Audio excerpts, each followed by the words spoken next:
que vous allez bien. On se retrouve aujourd'hui dans une nouvelle vidéo pour parler de la préparation de mon voyage en Asie. Je vais partir 3 mois là-bas en tout, en Asie du Sud-Est, dont 2 mois en Thaïlande et 1 mois à Bali. Je documenterai d'ailleurs tout mon petit périple sur cette chaîne YouTube, donc n'hésitez pas à vous abonner si vous avez envie de voir mes prochaines vidéos. Pour ceux qui ne me connaissent pas, je m'appelle Camille, je suis graphiste indépendante. J'ai créé mon studio de design graphique Lighthouse Studio début 2024 et cette chaîne YouTube un petit peu plus tard pour documenter ma vie de freelance et très prochainement du coup ma vie de entre guillemets digital nomade puisque je vais partir en Asie non pas que pour voyager mais également pour travailler depuis là-bas.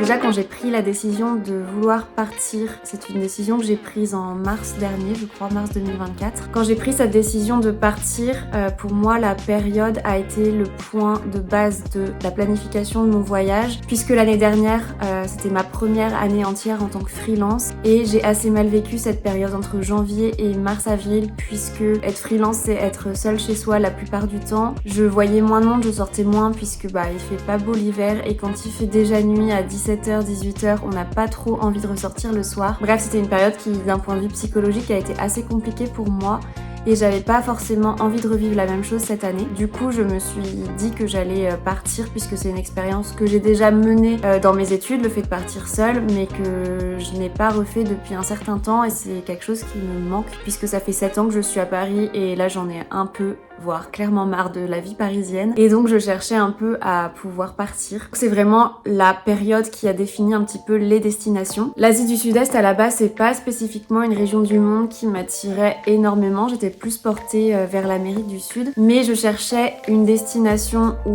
déjà il y a du soleil, une destination où il fait beau, où c'est facile de voyager en tant que femme seule, où c'est facile d'avoir de la connexion internet puisque je compte travailler depuis là-bas et où c'est facile aussi d'un point de vue linguistique. Et en analysant un petit peu toutes les destinations possibles, je me suis portée vers cette région du monde, l'Asie du Sud-Est, puisque j'ai vu qu'il y avait beaucoup de freelances qui partaient là-bas et que c'était a priori très simple de se débrouiller et de vivre dans ces pays en tant que freelance. La vie est peu chère, en Thaïlande ils parlent anglais, à Bali il y a beaucoup d'expats, donc je me suis dit que c'était un bon point de départ pour commencer à voyager et à tester le digital nomadisme entre guillemets. Je voulais aussi pourquoi pas aller aux Philippines mais je crois que c'était pas tout à fait la bonne période. J'ai beaucoup regardé en fait quel pays, déjà les pays dans lesquels il était le plus simple d'avoir de l'internet, c'était vraiment primordial pour moi. Et ensuite dans quel pays c'était la saison sèche à ce moment-là, au moment où je partais. À la base je voulais partir à Bali les 3 mois mais en fait quand je pars en janvier c'est pas encore la saison sèche. Je crois que la saison sèche commence en mars-avril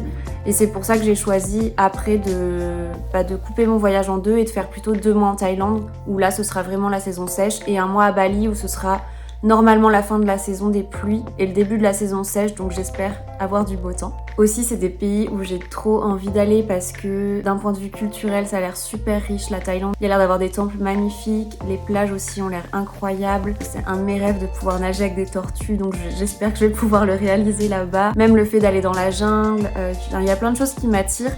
Même si j'ai très peur du tourisme de masse puisque c'est des pays où en fait depuis que j'ai dit que je partais en Thaïlande j'ai l'impression que tout le monde autour de moi part en Thaïlande. C'est terrible mais je vais forcément visiter les régions touristiques puisque ça a l'air d'être des endroits magnifiques mais j'ai aussi prévu d'aller dans des régions qui le sont moins. Et Bali je compte faire un peu moins de visites, je pense que j'y vais plus pour me détendre entre guillemets, pour pouvoir faire du surf et être tranquille. C'est une île qui a l'air assez petite donc je vais quand même la visiter évidemment mais sur un rythme je pense un peu plus doux que la Thaïlande où je risque de pas beaucoup me poser puisqu'il y a tellement de choses que j'ai envie de voir que je vais essayer de faire un maximum de choses pendant ces 2 mois là-bas. Il faut savoir que les 15 premiers jours de mon voyage, j'ai une copine qui part avec moi. Et quand on regardait les vols pour partir aux alentours du 18 janvier, le moins cher qu'on ait trouvé était le vol pour Phuket, ce qui a clairement constitué la base de mon voyage en Thaïlande. On a aussi regardé à quel moment était le nouvel an chinois et il s'avère que ce sera les quelques jours qui précèdent le départ de ma pote. Du coup, on va remonter vers Bangkok pour pouvoir le célébrer là-bas. Ça va être trop chouette. Je suis trop contente d'être en Asie pour célébrer le nouvel an chinois. Je pense que l'ambiance va être incroyable. Et donc on a 15 jours à passer entre Phuket et Bangkok. On a, je pense, l'une comme l'autre, beaucoup bouquiné, beaucoup regardé de vlogs, beaucoup lu d'articles qui nous ont aidés finalement à construire notre itinéraire. Je crois qu'on arrive vers 13h à Phuket le 19. On va rester donc 2 nuits à Phuket. sachant que je pense que le premier jour on sera tellement crevé qu'on va pas visiter grand chose. Ce sera juste l'occasion d'aller retirer de l'argent, d'acheter de l'anti-moustique, enfin bref, des petites modalités on va dire. Mais je suis pas sûre qu'on visite grand chose le jour de notre arrivée, c'est pour ça qu'on a pris 2 nuits là-bas. Ensuite on ira sur les îles Koh Phi Phi pendant une journée. J'ai un petit peu peur parce que c'est une île qui est très touristique et j'avoue que j'ai très envie d'éviter le tourisme de masse et je sais que ce sera clairement pas le cas en partant là-bas. C'est aussi pour ça qu'on y reste qu'une journée, mais l'île a l'air vraiment très belle, mais c'est vrai qu'on a envie d'éviter les hordes de touristes. Ensuite on va sur Koh Lanta, pareil, une journée, qui est apparemment une île un petit peu moins touristique. Enfin elle l'est beaucoup pour les Français dû à l'émission évidemment. Donc on va essayer d'aller voir le totem en tant que grosse touriste. Ensuite on va passer 2 nuits à Ao Nang où on a prévu de faire une sortie en bateau pour visiter les îles aux alentours et voir le plancton bioluminescent, je crois que c'est comme ça qu'on dit. Bref, c'est un plancton qui brille dans la nuit, ça a l'air trop beau. Après on va passer 3 nuits au parc national de Khao Sok. C'est un parc national avec un lac artificiel mais qui a l'air vraiment très joli. Je pense que c'est un petit peu moins touristique que la côte et on va en profiter du coup pour faire de la rando dans la jungle et aller voir les cascades. Ensuite on va à Khao Lak pendant 2 nuits je crois. Khao Lak pareil, c'est sur la côte mais apparemment c'est un petit peu moins touristique. C'est aussi pour ça qu'on a choisi ces destinations là. Et ensuite on va monter à Bangkok pour célébrer le nouvel an chinois et passer ensemble les derniers jours du voyage de Léa avant qu'elle reparte. Et après je vais donc me retrouver toute seule pour mon expérience de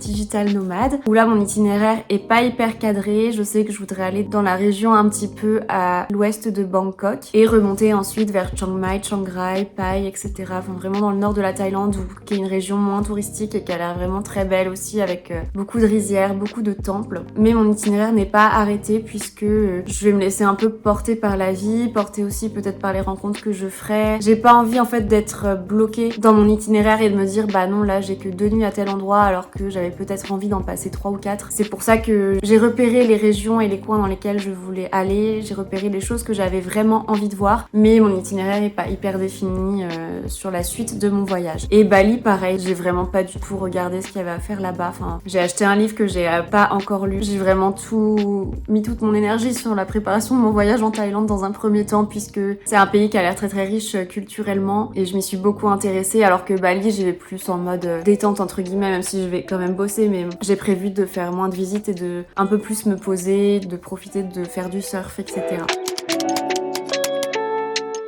En Thaïlande, il n'y a pas besoin de visa si on reste moins de 2 mois là-bas. Alors, j'ai l'impression que ça change assez souvent. Moi, quand j'avais regardé de ce que j'avais lu, il fallait un visa quand on restait plus d'1 mois. Mais ça a dû changer. Ou alors, je m'étais renseignée sur le mauvais site. Peu importe. Dans le doute, j'ai quand même préféré me faire un visa. C'est possible aussi de le faire directement sur place, mais j'avais pas envie de m'embêter avec ça.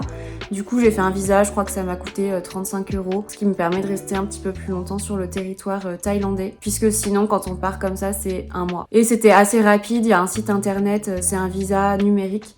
Donc pas besoin d'aller à l'ambassade ou d'envoyer son passeport. Il fallait juste envoyer quelques documents comme son billet d'entrée sur le territoire, son billet de retour qui équivaut à une sortie de territoire pour prouver justement qu'on ne reste pas plus d'un certain temps là-bas. J'ai dû fournir aussi un justificatif de domicile, un justificatif de logement là-bas, donc j'avais réservé uniquement ma première nuit et puis pièce d'identité, mais je crois que c'est à peu près tout. C'était assez facile pour le coup, ils regardent pas les comptes en banque, etc. Donc non, la demande de visa était plutôt simple et peu cher. Enfin, j'ai aucune idée des prix des visas, mais là j'ai payé je crois 35 €. Et pour Bali, on peut rester 1 mois sur le territoire avec, alors j'allais dire sans visa, mais il me semble que quand on arrive sur le territoire, on doit payer une certaine somme qui est pas très élevée, mais pour avoir le droit de rentrer sur le territoire. Ce qui est pas vraiment un visa, du coup je sais pas trop. Je vous avoue que sur Bali, je me suis pas trop renseignée, mais je pourrais faire une autre vidéo à l'occasion quand je m'y intéresserai un petit peu plus. Pareil, il n'y a aucun vaccin d'obligatoire pour aller dans ces pays-là, mais moi j'ai quand même fait l'hépatite A et l'hépatite B. On peut aussi faire la rage, mais c'est assez cher, c'est 3 vaccins de 80 €, puisqu'il y a beaucoup de chiens errants et de singes là-bas, donc il y a des risques de choper la rage, mais a priori, si jamais on se fait mordre par un animal, si on va à l'hôpital de manière assez rapide, on peut se faire soigner correctement, donc c'est pour ça que j'ai choisi de pas faire ce vaccin-là. Et pareil, à la base, je voulais me faire vacciner contre la fièvre jaune, puisqu'il y a beaucoup de moustiques dans ces régions-là. Et en fait, j'ai regardé sur le site de l'Institut Pasteur et c'était pas du tout recommandé. Enfin, pas du tout. c'était pas écrit que c'était recommandé de le faire. Donc le mieux c'est ouais, de regarder, de demander un avis à un médecin. Je sais qu'il y a aussi par exemple l'Institut Pasteur, je dis ça parce que c'est pas très loin de chez moi, mais il y a aussi des médecins du voyage qui peuvent guider sur les vaccins qui sont obligatoires, recommandés ou non pour partir sur certaines destinations. Donc voilà. Mais j'ai demandé aussi à mon médecin de me faire une ordonnance pour une trousse à pharmacie, même si c'est assez facile, du moins en Thaïlande, de tout acheter sur place. On peut acheter des médicaments entre guillemets basiques au supermarché, typiquement des équivalents du Doliprane, du Smecta, etc. Tout ça, ça se trouve en supermarché assez facilement a priori. Mais bon, j'ai ma petite trousse au cas où, du moins pour les premiers jours. Et j'ai aussi souscrit à une assurance voyage qui me permet, en cas d'hospitalisation ou autre, de me couvrir, puisque c'est des pays où la sécurité sociale n'existe pas. Donc les frais liés à des hospitalisations peuvent monter très vite. J'ai préféré me couvrir. On ne sait jamais, j'espère qu'il m'arrivera rien. Je touche du bois et de la peau de singe. Pour moi, c'est préférable d'y souscrire, même s'il m'arrive rien, il vaut mieux prévenir que guérir. Donc maintenant on va voir qu'est-ce que j'emporte avec moi dans mon sac et je vais en profiter pour le charger puisqu'il est à peu près finalisé. J'ai juste ma trousse de toilette où il me manque quelques petits trucs. Alors, déjà je vais partir avec sur moi une paire de sneakers. Mais en plus j'emporte une paire de chaussures de sport pour faire de la randonnée et peut-être, je sais pas, mais aller courir. Je suis peut-être ambitieuse parce que ça va dépendre beaucoup de comment je vais supporter la chaleur.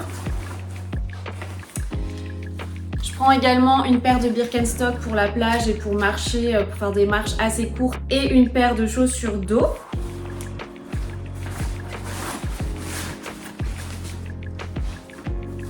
Que je mets en bas de mon sac du coup parce que j'ai une pochette dédiée qui est assez pratique et puis c'est assez lourd. En bas de mon sac, parce que c'est le plus lourd, je mets ma trousse de toilette. Il y a pas mal de produits dedans. Et mon maquillage également, que j'ai pas fini de charger, mais qui est déjà, honnêtement, c'est ça qui pèse le plus lourd dans mon sac, donc je vais mettre ça au fond.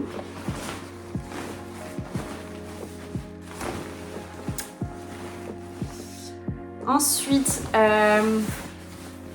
hop. J'ai prévu une pochette, c'est trop pratique, j'ai acheté ces petites pochettes là pour trier mes fringues et honnêtement je regrette pas du tout, je pense que ça va être bien pratique une fois sur place, même pour ranger mes affaires et tout ça. Donc là j'ai prévu une veste coupe-vent / veste de pluie parce que même si c'est la saison sèche, on sait jamais. Et aussi parce que dans le nord de la Thaïlande il fait un peu plus frais.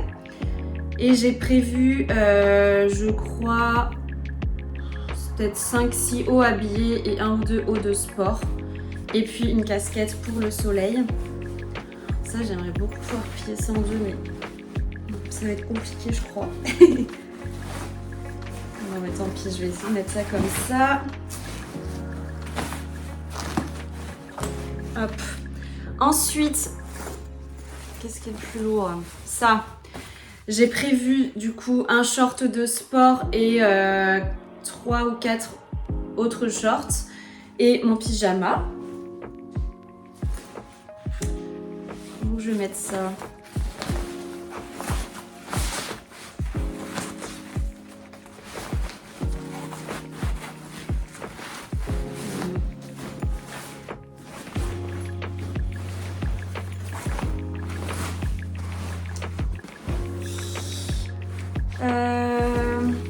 Ensuite j'ai prévu des sous-vêtements, j'ai prévu à peu près une semaine de sous-vêtements, de maillots de bain et un petit sac à main pour quand je serai sur place.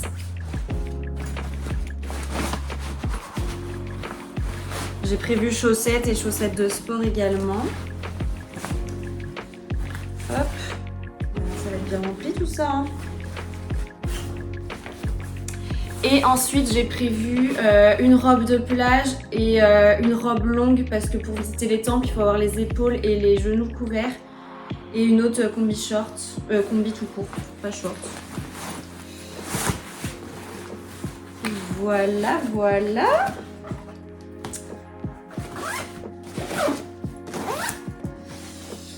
Et j'ai prévu... Alors ça je crois que c'est tous mes petits appareils un peu électroniques.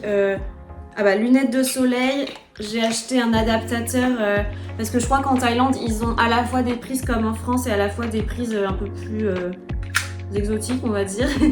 Donc j'ai acheté un adaptateur où on peut vraiment, je sais pas si on voit bien sur la vidéo, mais on peut vraiment mettre la prise qu'on souhaite. Donc je pense que ça va être pratique avec plusieurs ports USB pour charger mes appareils. Et j'ai aussi acheté des pochettes pour mettre mon appareil, mon portable sous l'eau pour prendre des photos. Bon, je sais pas si je vais avoir très confiance en ces trucs là, mais bon, on va voir. J'ai également prévu un cadenas pour lorsque je dormirai genre en auberge de jeunesse et tout pour sécuriser mes affaires.